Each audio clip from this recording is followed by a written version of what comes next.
According to current research, this is how your newborn perceives the world: a blur of out-of-focus images, dulled colors, and muted sounds and sensations. So how do you connect with someone who is so disconnected from the physical world? And how do you provide the proper stimulation to help their brains grow and adapt?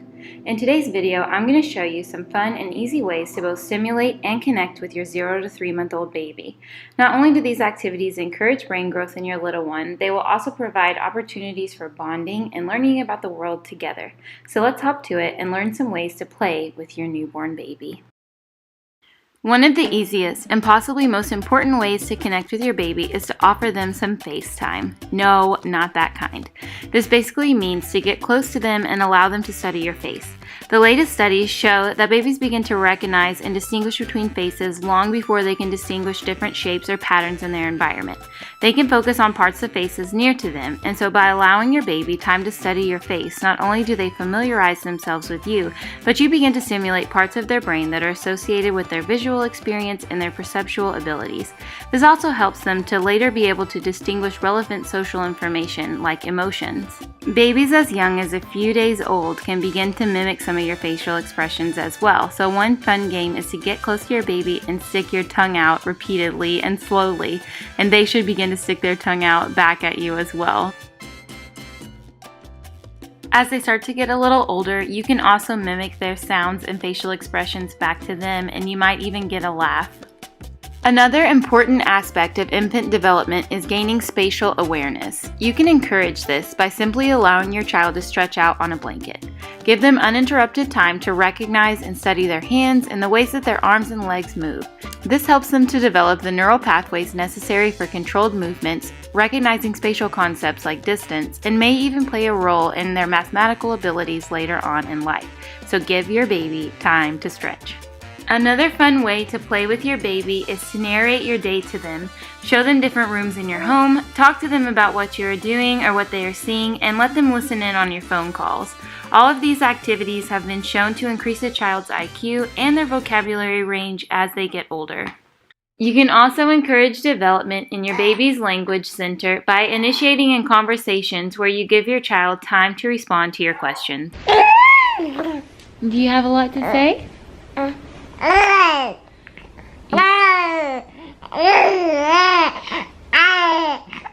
Oh, really?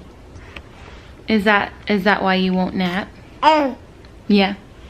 That's why you won't nap? Because you have a lot to talk about?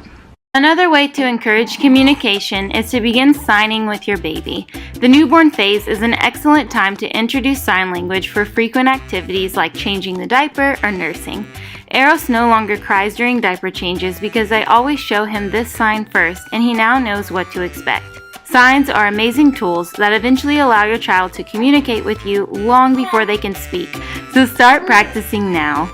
Around 5 weeks of age, your baby will go through their first developmental leap, and they will start to notice contrast and shadows, so give them time to study these as you encounter them around your home.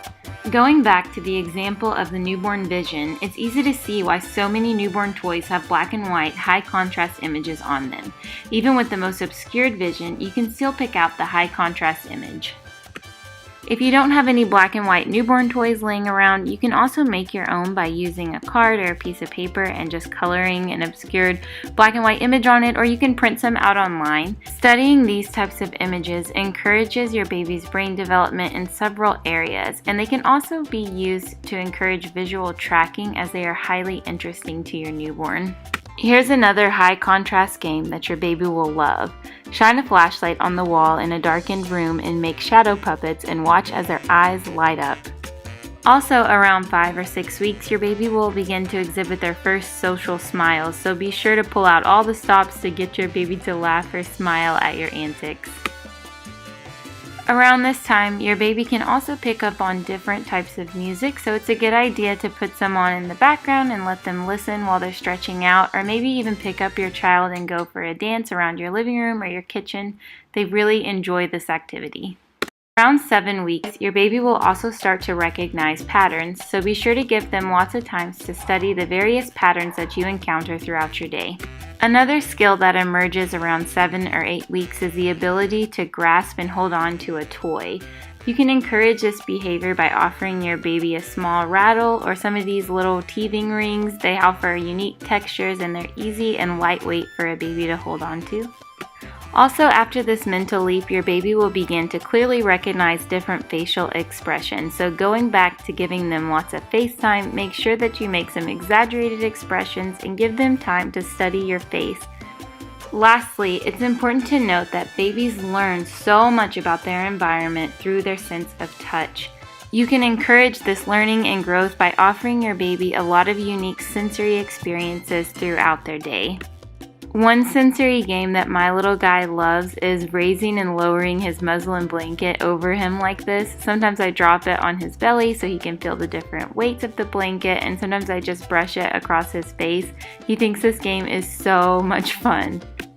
Another way to offer your baby some sensory experiences is just to grab a few different unique items from your home and let your baby grasp them or show them to them.